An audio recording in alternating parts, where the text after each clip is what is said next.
दोस्तों, हिंदी ट्रांसलेटर की एक और नई vacancy rehabilitation council of India में आ चुकी है। चलिए हम देखते हैं इस नोटिफिकेशन में इसके लिए क्या एलिजिबिलिटी मांगी गई है और इस फॉर्म को हम किस प्रकार से अप्लाई कर सकते हैं। चलिए स्टेप बाय स्टेप हम इस वीडियो में जानते हैं। सबसे पहले आपको गूगल ब्राउज़र ओपन कर लेना है। इसमें आपको टाइप करना है रिहैबिलिटेशन काउंसिल ऑफ इंडिया। चलिए मैं यहाँ पर टाइप कर लेता हूँ। टाइप करने के बाद आपको एंटर कर देना है।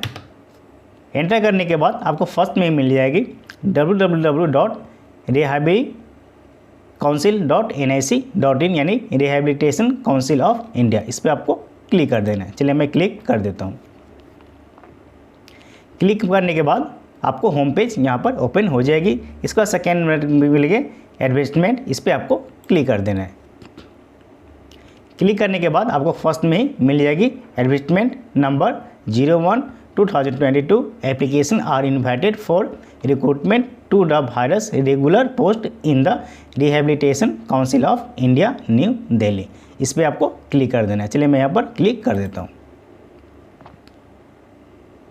क्लिक करने के बाद आपको नोटिफिकेशन को डाउनलोड कर लेना है। चलिए मैं यहाँ पर डाउनलोड कर लेता हूँ।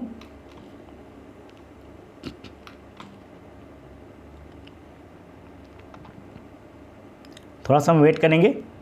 हमारा यह PDF डाउनलोड हो रहा है।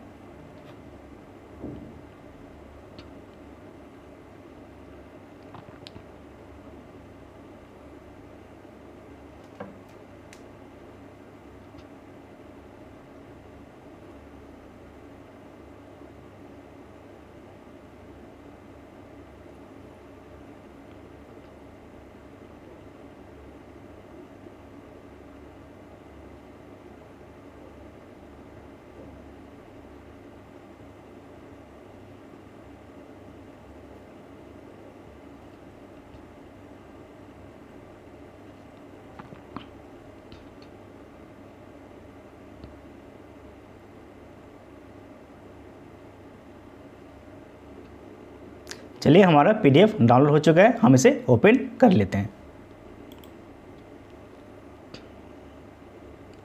ओपन करने के बाद आपको यहाँ एम्प्लॉयमेंट न्यूज़ 12 to 18 मार्च 2022 में यहाँ दिख जाएगी।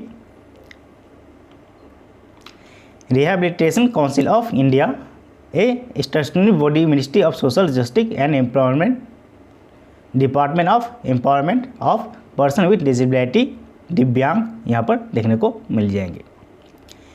Advertisement number 01/2022 application are invited for recruitment to the following regular post in the rehabilitation council of India New Delhi. यहाँ पे रेगुलर पोस्ट है, यह आपको याद रखना है, जिसमें 4 पोस्ट यहाँ पर देखने को मिल रही है। असिस्टेंट सेक्शन ऑफिसर, दूसरे नंबर पर जूनियर हिंदी ट्रांसलेटर, तीसरे नंबर पर जूनियर सेक्रेटरीट असिस्टेंट और चौथे नंबर पर MTS यानी मल्टीटास्किंग स्टाफ। तो हम मल्टीटास्किंग के लिए भी अप्लाई कर सकते हैं, जूनियर सेक्रेटरी के लिए भी अप्लाई कर सकते हैं और हिंदी ट्रांसलेटर के लिए भी अप्लाई कर सकते हैं अगर आप एलिजिबिलिटी रखते हैं तो। चलिए हम यहाँ पर जूनियर हिंदी ट्रांसलेटर के बारे में चर्चा करेंगे। यहाँ उन्होंने मेंशन किया है application in the prescribe proforma along with copies of all relevant certificate must reach to the member secretary RCI within 45 days from the date of publication of this advertisement in the employment news रोजगार समाचार and 60 days for the application residing in remote area like Assam, Meghalaya, Arunachal Pradesh, Mizoram, Manipur, Nagaland, Tripura, Sikkim, Ladakh division of Jammu and Kashmir state. यानी ये आपको 45 days यहाँ पर समय दी गई है और यहाँ अलग अलग नॉर्थ ईस्ट के यहाँ पर दी गई और जम्मू कश्मीर के लोगों के लिए 60 डेज यानी 2 महीने का समय यहाँ पर दी गई है। तो आपको इतना वेट करना नहीं है, आपको 10 से 15 दिन में आपको यहाँ इसको अप्लाई कर देना है।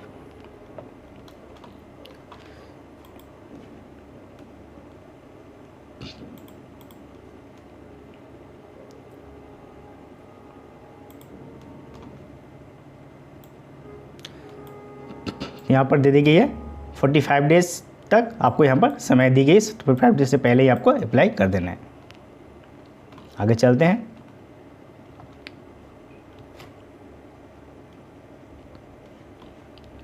यहाँ पर उन्होंने मेंशन किया है vacancy for the post of junior Hindi translator publish in the employment news dated 17 दिसंबर 2022 2018, यानी 2018 में जो वैकेंसी निकली थी वो किसी कारणवश कैंसिल कर दी गई थी, वो वैकेंसी अभी 2022 में आई है, तो आप इसे ज़रूर अप्लाई करें। आगे चलते हैं।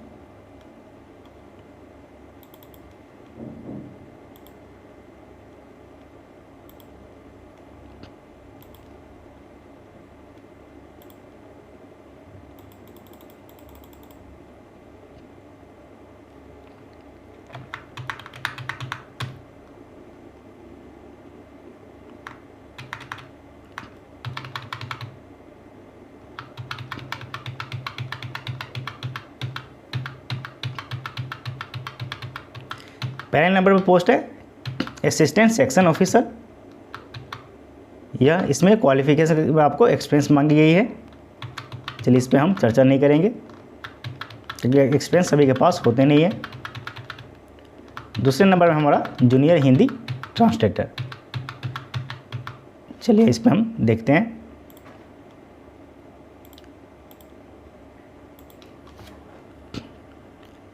नंबर ऑफ पोस्ट की बात करें तो 1 पोस्ट है अनरिजर्व कैटेगरी की, यानी कोई भी अगर आप ओबीसी से, एससी से, एसटी से या अनरिजर्व कैटेगरी है तो आप किसी भी से है तो आप अप्लाई कर पाएंगे, यानी एक ही पोस्ट यहाँ पर दी गई अनरिजर्व कैटेगरी के लिए। Junior Hindi translator category unreserve यानी यूआर। पे स्केल की बात करें, पे स्केल पे मैट्रिक्स लेवल 6 35,400 टू 1,12,400 या आपकी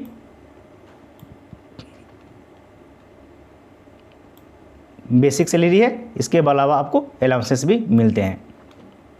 method of recruitment direct recruitment. Age limit की बात करें तो 30 ईयर्स इसकी एज लिमिट रखी गई है। बाकी जो गवर्नमेंट एम्प्लॉय उनके लिए यहाँ पर इलेक्शन है, तो क्योंकि काफ़ी सारे लोग ऐसे भी होते हैं जिनको जॉब मिल जाती है, मान लीजिए एमटीएस में मिली या ग्रेड डी में मिली, तो वो अपर एज में जाना चाहते हैं, यानी हाई क्लास में जाना चाहते हैं, तो उनके लिए यहाँ पर इलेक्शन। लेकिन 30 ईयर्स से यहाँ पर एज है, तो 30 ईयर्स से पहले ही आपको अप्लाई करें, यानी अगर आपकी एज 30 ईयर्स है तो आप इसे अप्लाई कर सकते हैं। अनरिजर्व कैटेगरी के तो इसमें आपको रिलेक्शन नहीं मिलेगी क्योंकि एससी एसटी की यहाँ पर वैकेंसी है नहीं। आगे चलते हैं।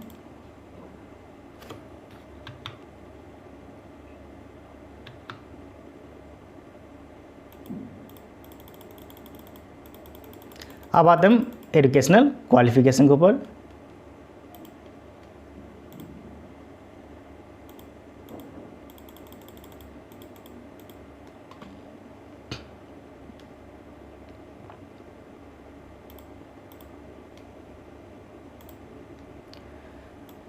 क्वालिफिकेशन की बात करें तो एसेंशियल क्वालिफिकेशन है master degree of recognise university in Hindi with English as a compulsory और elective subject as a medium of examination at degree level. यानी अगर मास्टर डिग्री आपके हिंदी में से है तो इंग्लिश आपके ग्रेजुएशन लेवल में होनी चाहिए। दूसरे नंबर पर है master degree of recognise university in Hindi with English with Hindi as a compulsory और elective subject as medium of examination degree. अगर आपने मास्टर डिग्री इंग्लिश से कर रखा है तो हिंदी आपके ग्रेजुएशन में होनी चाहिए या मीडियम आपके ग्रेजुएशन में होनी चाहिए। तीसरा ऑप्शन है master degree of recognise university in any subject other than Hindi और English with Hindi medium and English as a compulsory और इलेक्टिव सब्जेक्ट, और master degree of recognise university in any subject other than Hindi और English with English medium and Hindi as a compulsory और elective subject, और master degree of recognise university in any subject other than Hindi और English with Hindi and English as a compulsory और elective subject either of the two as medium of examination and other as a compulsory और elective subject in degree level. यहाँ में सीधी बात में कहे तो जो आपकी एसएससी जीएसटी में क्वालिफिकेशन मांगी जाती है यहाँ भी सेम क्वालिफिकेशन मांगी गई है। अगर आप एसएससी के फॉर्म आप अप्लाई करते हैं तो आप इस फॉर्म को बड़ी आसानी से अप्लाई कर पाएंगे।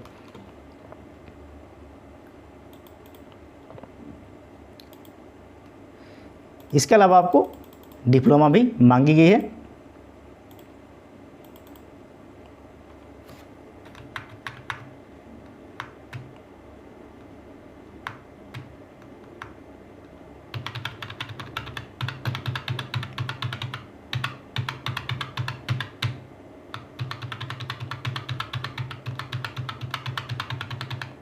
यहाँ पर दूसरे नंबर पे एक्सपेंस कहिए तो एक्सपेंस आपको घबराना नहीं है, एक्सपेंस नहीं मांगेंगे। अगर आपके पास डिप्लोमा है तो आपको एक्सपेंस की ज़रूरत यहाँ पर नहीं पड़ेगी। रिकॉग्नाइज्ड डिप्लोमा और certificate course in translator from Hindi to English and vice versa और 2 years experience of translation work from Hindi to English and vice versa in central और state government offices including government of India undertaking. या तो आपके पास diploma या certificate होने चाहिए। अगर आपके पास डिप्लोमा और सर्टिफिकेट नहीं है, अगर आपका 2 साल का एक्सपीरियंस है तो अभी आप यहाँ पर अप्लाई कर पाएंगे। यानी सीधी भाषा में कहें तो एसएससी जीएसटी का जो क्वालिफिकेशन मांगी जाती है यहाँ भी वही क्वालिफिकेशन मांगी गई है। इसके अलावा eligible qualification knowledge at the level of matriculation of a recognised board of one of the language other than Hindi mention in the 8th schedule of the constitution. चलिए यहाँ पर हिंदी मांगी गई, यानी अभी मैट्रिक में आपकी एक लैंग्वेज एक सब्जेक्ट की हिंदी होनी चाहिए। एलिजिबल क्वालिफिकेशन है। आपके अगर मैट्रिक में हिंदी नहीं भी है तो भी अप्लाई कर सकेंगे, लेकिन 90% लोगों के पास तो मैट्रिक लेवल में हिंदी होती ही है। इसके बाद यहाँ पर 2 फिर से मेंशन कर डिप्लोमा और सर्टिफिकेट चाहिए। तो यही बात है कि आपके पास मास्टर डिग्री होनी चाहिए और डिप्लोमा या सर्टिफिकेट आपके पास अगर है तो आप इस फॉर्म को अप्लाई कर सकते हैं। बाकी अलग है, जूनियर सेक्रेटरी असिस्टेंट है, आप इससे भी अप्लाई कर सकते हैं अगर आप अप्लाई करना चाहें तो। इसमें भी 1 पोस्ट है, ओबीसी की है। क्वालिफिकेशन यहाँ पर मैट्रिकुलेशन और equivalent from recognised board, typing speed 30 word per minute in English और 25 वर्ड पर मिनट इन हिंदी दिया है। इसके अलावा एक और पोस्ट है एमटीएस की, इसकी भी वैकेंसी 2 है, अनरिजर्व की है। क्वालिफिकेशन यहाँ भी मिडिल स्कूल स्टैंडर्ड पास मांगी गई है, यानी मैट्रिक पास है तो आप इसे अप्लाई कर पाएंगे। तो यहाँ 2-3 पोस्ट हैं हमारे लायक, आप 3 पोस्ट आप अप्लाई कर सकते हैं। जूनियर हिंदी ट्रांसलेटर, सेक्रेटरी और एमटीएस तीनों आप अप्लाई कर सकते हैं अगर आप अप्लाई करना चाहें तो।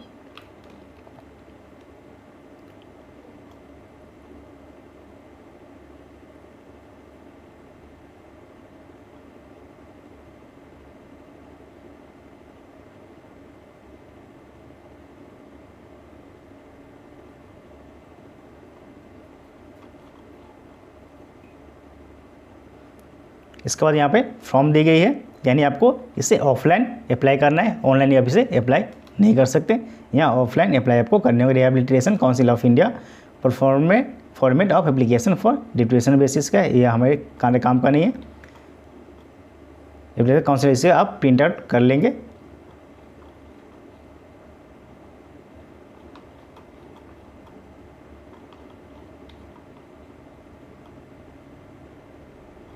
यह आपके काम का रिक्वायरमेंट, डायरेक्ट रिक्वायरमेंट बेस्ड। इस फॉर्म से आप तीनों पोस्ट अप्लाई कर पाएंगे। पोस्ट अप्लाई फॉर अगर आप जूनियर हिंदी ट्रांसलेटर के लिए अप्लाई करें तो यहाँ पर लिखेंगे, सेक्रेटरी के लिए करेंगे तो भी और एमटीएस के लिए करेंगे तो भी, और राइट साइड में अपना एक फ़ोटो यहाँ पर चिपका देंगे और इसमें सेल्फ अटैच कर देंगे। एडवर्टाइजमेंट नंबर यहाँ पर लिख देंगे, वहाँ पर मैंने आपको बताया था, आप देख लेंगे। इसका फुल नेम आप ब्लॉक लेटर में लिखेंगे, फादर्स नेम या हस्बैंड नेम, एड्रेस लिखेंगे, present address, permanent address, contact number, mobile number यहाँ पर आप दे देंगे। ईमेल एड्रेस कंपलसरी आप ईमेल एड्रेस जरूर दीजिए। इसके बाद आपको डेट ऑफ बर्थ यहाँ पर देंगे। कैटेगरी आपका जो है SC ST OBC, क्योंकि वो भी अनरिजर्व की कैटेगरी की वैकेंसी यहाँ पर ज़्यादा है। इसके बाद यहाँ पर फिजिकली हैंडीकैप के लिए यहाँ पर कुछ है तो आप दे देंगे। गवर्नमेंट एम्प्लॉय है तो yes no, ex service man है तो एस नो, नेशनैलिटी इंडियन। बाकी यहाँ पर आपका क्वालिफिकेशन जो भी है आप यहाँ पर फिल कर देंगे। मैट्रिक, पहले मैट्रिक देंगे, इसके बाद हाई सेकेंडरी, इसका ग्रेजुएशन, इसका मास्टर डिग्री और लास्ट में आप PG, डिप्लोमा या सर्टिफिकेट दे देंगे। अगर आप एक्सपीरियंस से होल्डर है तो आप ऑर्गेनाइजेशन का नेम लिखेंगे, कब से कब तक आपने वहाँ पर काम किया उसको लिखना है। इसके लास्ट में आपका डिक्लेरेशन है, यहाँ पर सिग्नेचर करके डेट देंगे, प्लेस देंगे और आपको इसे एक एनवलप में भर करके एड्रेस में भेज देना है। यहाँ पर फीस की बात नहीं कही गई है तो फीस यहाँ पर नहीं लगने वाली है, तो आप इसे ज़रूर अप्लाई करें। यहाँ पर फीस भी लगने वाली नहीं, बस आपको इसे प्रिंट आउट करके फिल करके एनवलप में भर करके एड्रेस पे भेज देना है। चलिए मैं एड्रेस भी आपको बता देता हूँ।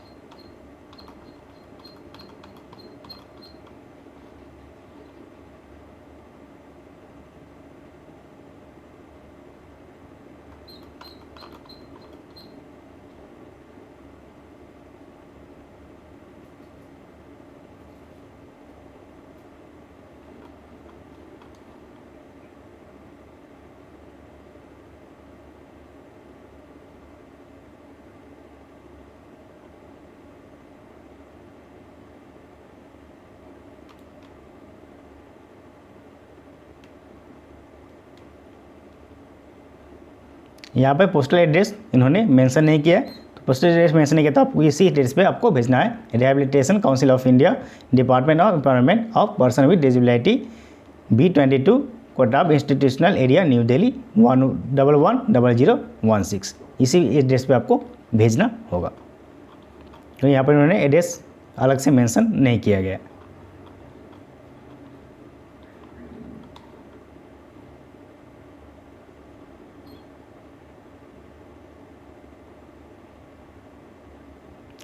अच्छा, यहाँ पर है, चलिए जनरल कंडीशन में application in the prescribe pro forma available on council website, ठीक है, यहाँ मैंने आपको दिखा दिया था। Completed in all respect A complaint by self attested copy of testament, यानी आप जो भी डॉक्यूमेंट्स भेजेंगे उसमें अपना नेम सिग्नेचर करेंगे और उसमें डेट मेंशन कर देंगे। इसके साथ ही आपको एनवेलप में भर करके भेजना होगा। यहाँ पे एड्रेस दिया है member secretary rehabilitation council of India, B22 Qutab institutional area, new Delhi. चलिए मैंने भी आपको यही बताया था, यहाँ पर है, तो इस एड्रेस में आपको भेज देना है। चलिए मैं आपको डार्क कर देता हूँ यहाँ पे।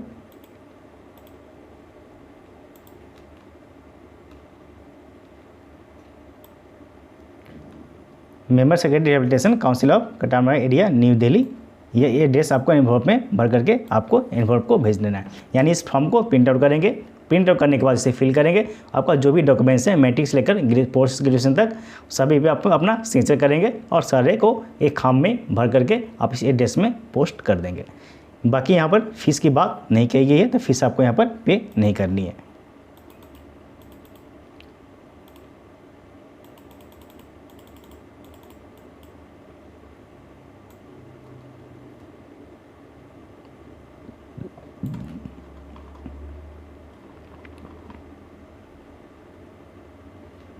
तो एक अच्छी वैकेंसी है, आप इसे ज़रूर अप्लाई करें। यहाँ लास्ट डेट की मेंशन नहीं की गई है, 45 डेज वहाँ पर समय दी गई है, तो आप जितना जल्दी हो सके आप इसे अप्लाई करें, क्योंकि वहाँ जब पोस्ट करेंगे तो पोस्ट में जाते जाते आपका 10 से 15 दिन लग जाती है, तो आप इसे जल्दी से जल्दी अप्लाई कर दें। तो आज के लिए इतना ही। अगर आप हमारे चैनल पर नए हैं तो चैनल को सब्सक्राइब कर दें, जिससे हमारी नई नई वीडियो आपको मिलती रहे।